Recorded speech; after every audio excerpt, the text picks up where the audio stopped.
I hate seeing you like this, so I'm flexing my eyes real hard to keep from crying. It's okay. We can still have a normal conversation. So, how's the food? The Cyclops will drown you in your overwatered lawns. Oh, David. Could be worse. You guys could be a total power failure. Eat glass. It's the Al Travis Show, and we're lucky to have our next guest on. Going to do a little learning here today. I think I called it a company. It is not. It is an organization. He is Brandon Ferdig. He is with MinnesotaBlockchain.org. You're a company helping folks figure out digital coins, right? Yeah, hi.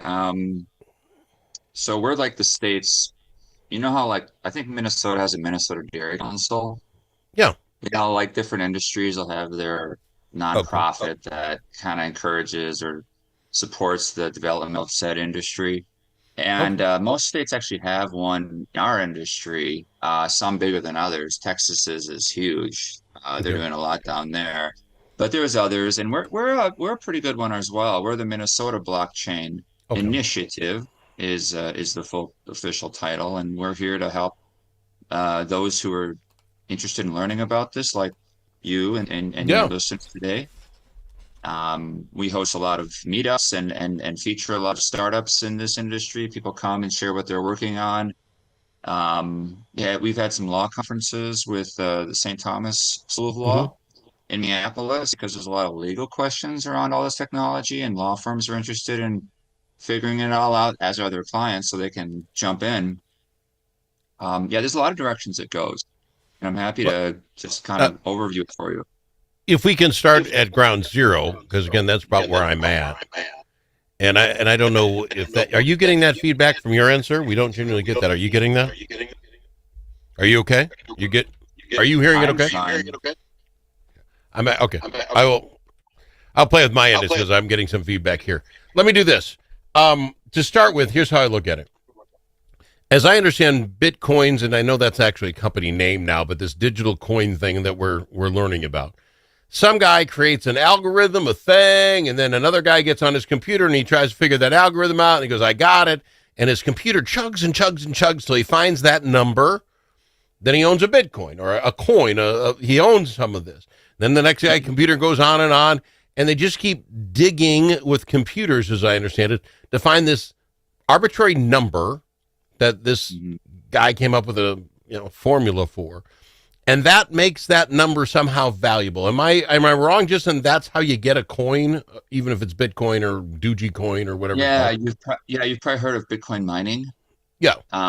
That's what that process, that's what you're referring to. And if you could visualize, I think the understanding of blockchain, what you just tried to do there was like jump into a blockchain 103 course or 102 course and try to get it. But if you start from like a blockchain 101, mining would come a little bit later, because that is a really fascinating process that even people who are avid fans of Bitcoin don't quite fully understand. But because of there's a lot of technical aspects of it, but the gist of it is that computers are working on this arbitrary, very complicated, like you said, churning and churning to figure out this number for this complicated math problem. And then the first set of miners, computers that finds this number gets rewarded with a Bitcoin. And that's how new Bitcoins are brought to the world. There's a very set process for that. And the reason for that is because they don't want to just give them out willy-nilly. Sure, because then they're not worth anything. Yeah, they want there to be some kind of, it's called proof of work. They want there to be some work. So even though the actual computers are mining on, or they're doing all this work on something that might seem like a complete waste of time, they just needed to add some arbitrary aspect of labor to it, like digging out gold. Like there's got to be some work behind it, some investment behind it. Otherwise, the whole network is not so robust when there's not this investment in it. So that's kind of the mining theory, and it's been a big asset for Bitcoin. because it's just poured a lot of money into it, and it's helped bolster its reputation and legitimacy as valuable and as money. Okay. As just a guy who doesn't know much, I kind of get it when I buy 3M stock, right? 3M's got this many people, they make this much product, they sell so much. You can be the guy who digs into all that and figures out whether it's worth it or not. I'm not suggesting, I'm just saying that's tangible for me. Yeah. When I look at this Bitcoin thing, and again, Digicoin, whatever you get, when you have it, somebody found it, good for you, you got one. Next guy's going to get one. What keeps, and there's how many, I suppose you probably get it, how many digital currencies are there? I mean, almost anybody that's smart enough, not me, you, could start his own Al's coin, come up, you know what I'm saying? So what's the uniqueness of it that it doesn't at some point have to fall down to nothing because Al's got a coin, for God's sakes? There's a lot of power behind collective belief, behind collective acceptance. When Elon Musk says I moved to whatever and the world jumped on it, absolutely. Didn't I hear one coin went like $100,000 a coin or something now? Well, Bitcoin is worth over 100. It's about 120, a little under that, I think, as we speak. All right. Wow. Yeah. I know it's crazy. But then so is watching an AI video these days, right? I mean, that's nuts too, right? Like, wow, that looks so real. How'd they make Trump surf or whatever? Like, it's surreal. And yeah, the way to I think understand and sort of just accept and kind of be at peace really with the fact that these made up currencies could be valuable is that, I mean, collectibles have had value. Humanity has decided that gold is going to have this value well beyond its utility, right? I mean, there is gold industrial use, but if that was just all that was keeping the price up, it would be worth 1/100th of what it is now. I mean, 99% of gold's price, I think, is just the us perceived value. It's just a collective acceptance, and Bitcoin has that right now. And so you might think it's going to zero, but I don't know. I mean, the people in the art community don't let certain art go down to zero. Yeah. Like, we're going to buy this Monet or this Rembrandt. It's going to be worth a ton of money because people believe it is. And Bitcoin has that digital gold acceptance. And because it has a lot of the characteristics of gold without many trade-offs, because it's so easily to move. It's digital. Yeah. What gets you, and please don't take this as negative, I'm just trying to learn here. Somebody just spent $4.5 million for a big rock they claim came from Mars. I don't know if you saw, it's the biggest Raj rock. Some guy just spent $4.5 million. I'm not judging Bitcoin being at 120. Fascinating to me. If you got $4.5 million for a rock, go ahead, pick it up. But my question to you is, and again, I don't know that I ever think it'll all go to zero, but when I look at it, do you not see, especially with AI, you bring up AI, trust me, I don't know how to run AI either. I'm a 60-year-old man. But if I went to AI and said, hey, AI, create an Alcoin or go find me a Bitcoin, couldn't AI do that then? Because that's what AI does, takes that information and goes through the web and finds it. Am I mistaken? It wouldn't be able to. Asking AI to get you a Bitcoin would be like asking AI to it'd be like asking AI to, I don't know, that's a really interesting question, but you need a lot of physical power to get a Bitcoin, and AI doesn't have. Yeah, it's just the brains behind it, not the brawn. Yeah, and there are limits. Like, if you ask AI to do something that require just insane amounts of compute, it wouldn't be able to do it. And mining a Bitcoin requires an insane amount of compute. And while critics say, well, this is wasteful, it's also what keeps it secure. Because not anyone, they used to be able to, when it first started, you and I could have mined Bitcoin with our laptops, but now it requires server farms, which again are criticized, but at the same time, that really helps secure the network, because not anyone can go in and just get a Bitcoin easily. I've got to go to break. If you're all right, hang with me for 2 minutes. I'm fascinated by this. So there's a whole market, right? Digital. You can buy coins. I say buy coins. I'm not spend 120,000, but I can buy a Bitcoin.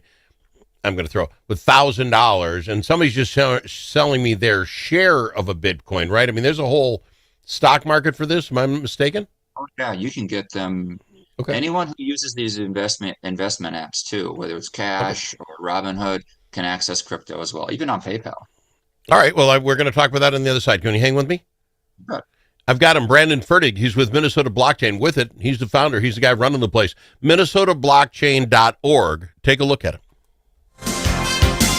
Dust from livestock buildings can be harmful to your animals and to you. Coughing animals can lead to costly vet visits and other serious health problems. Now there's an environmentally safe solution for your dust problems. It's called Dust Lock. Dust Lock can control the dust all summer long with just one application. Protect your animals and your health with Dust Lock. Learn more at dustlock.com. Achieving your financial goals requires individual planning and a comprehensive approach. At Midwest Money Management, our mission is to provide you with the knowledge, tools, and confidence to feel comfortable financially today and secure about tomorrow. Learn more at MidwestMoneyManagement.com. That's MidwestMoneyManagement.com. Securities offered through JW Cole Financial Inc., member FINRA and SIPC. Advisory services offered through JW Cole Advisors Inc., Midwest Money Management, and JW Cole Financial Inc. and JW Cole Advisors Inc. are unaffiliated entities.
The Al Travis Show, the last place you can go and hear all sides. Respectful, thoughtful, and grateful. We're going to learn a little something here today. We've got him, Brandon Ferdig, in with the Minnesota MNBlockchain.org. Go there and take a look around.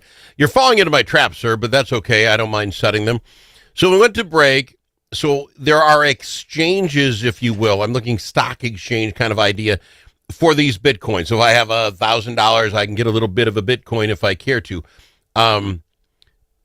How many of them are there? Are they on like the NASDAQ or any of these that I would know about? Or I think you brought up Foxhound or something like that.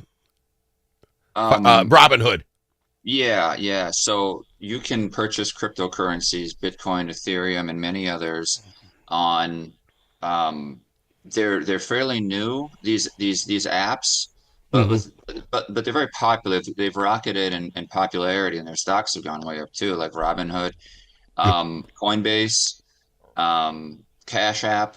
Cash App just offers Bitcoin, but yeah, PayPal. I think you can buy crypto. I think Venmo too, actually. Yeah, Venmo. I saw it on my Venmo. You can Yes. buy some cryptocurrencies. Yeah, so and that speaks actually to part of the quality of cryptocurrency as opposed to say stocks, which you can also like get on Robinhood and you will also be able to get stocks in the future in some of these other places, but that speaks to like the quality of cryptocurrency and that Venmo can just straight up sell you cryptocurrencies. They can't just straight up sell you Google stock. It takes a little more work to do that. See, but this is the trap, boy, Brandon. Welcome to the trap, my friend. So, because I saw on your website you went to Washington. If I know anything, because we do a lot of political talk here, Washington wants in on this. There's no way Washington is going to let guys like you out there trading stuff we don't know and not getting a cut of it.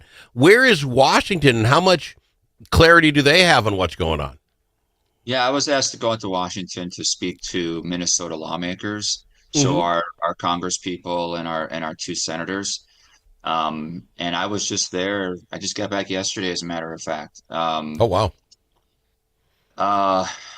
Just to like inform them. We're 501c3. We can't lobby for a particular candidate or for a particular bill, but we can answer any questions they have and urge them that, look, this is like the internet, this is like AI, it's just another wave of technology. And just like there's bad aspects of the internet and social media, there's obviously lots of good aspects of it. And so it's about finding the appropriate role in government so that you don't restrict the development of it, but that you also protect consumers. And you don't, I guess, leave it a wild west so that bad actors can exploit good people. Yeah. And that was really my message that I brought there. Washington's perspective is a bit polarized because it's become kind of a partisan issue where conservatives have leaned more toward into cryptocurrency, and Democrats have been more like, well, hold on now, people are getting scammed, and taking that consumer protection perspective, which is what you would expect. Given the ideologies, but actually this week they did approve some legislation. I guess they found a middle ground that at least enough Democrats could come over on the Republican side to to support some basic legislation to give it. Is that the Clarity Act? Is that the name of that? Yeah, there's the Clarity Act, there's the Genius Act. Okay. And those are just real basic, like, here's what these are, like defining what cryptocurrencies are. What companies have to do that deal in cryptocurrency. Just offering some definition. And how long have you been doing this with MnBlockchain, mnblockchain.org? How long have you been doing this? A few years. I first learned about Bitcoin though back in 2013, and I was struck by it immediately. And just, by the way, I'm not a finance guy, banking guy. I'm not a coder, a developer. I don't really understand. I've never made a coin. What I am actually, if you can see behind me, for the people who are watching this on YouTube or wherever, is I'm a writer. I'm a storyteller. And I share lots of pieces about like human interest stories and some videos on that. But I also do like some social analysis and kind of look down, kind of like you do, I'm guessing, and recognize where things are going. And a big angle on that I enjoy is how technology influences society. And so I immediately recognized, wow, what would it be like to have a money that was not tied to a country? Yeah, because we just grow up in those waters, so to speak, where money and government are just synonymous. You go to China, you get their money. You go to Mexico, you get their money. Money is tied to the country. And I thought, what if it wasn't? And that really kind of blew my mind, because I instantly saw like the implications of that. And if this Bitcoin thing was going to last, it would really be revolutionary. And it has proven to be that, not just in its own right, but because of what it's spawned, all the other cryptocurrencies and communities from it. I'm completely running out of time, and I'd love to get you back on. Your thought then, because if it's since 2011, you're 10, 15 years into this. Do you see 10, 15 years from now, we don't have a federal bank? We have money that people are willing to just have on a card or, on their computer or their phone? You think we'll get that far in 30 seconds? No, we'll still have U.S. dollars. Right now, the way they're blending is with something called stable coins, where you can have the benefits of the US dollar, its stability, its relative stability, along with blockchain technology, which is the underlying tech that runs Bitcoin. If you can kind of have the stable coins offer right now the best of both worlds, and banks are looking to create their own. It allows remittances to be a lot cheaper if you have family in another country, and a lot of other people in other parts of the world are getting these stable coins, which are backed 1-to-1 to the US dollar, because it gives them a chance to get USD without having to have actual USD. So wow, I tell you, you guys, you young kids today, son of a gun. Everything's changing, and it's so fast for me. I appreciate you taking the time. If somebody wanted to go to mnblockchain.org, you can take a look around. You want to become a member, you can. Any chance we can get you back on sometime, my friend? This is fascinating to me. Anytime. Yeah, anytime. Right. We go from any number of directions from here. Oh, yeah, absolutely. Brandon Ferdig with mnblockchain.org. More after this.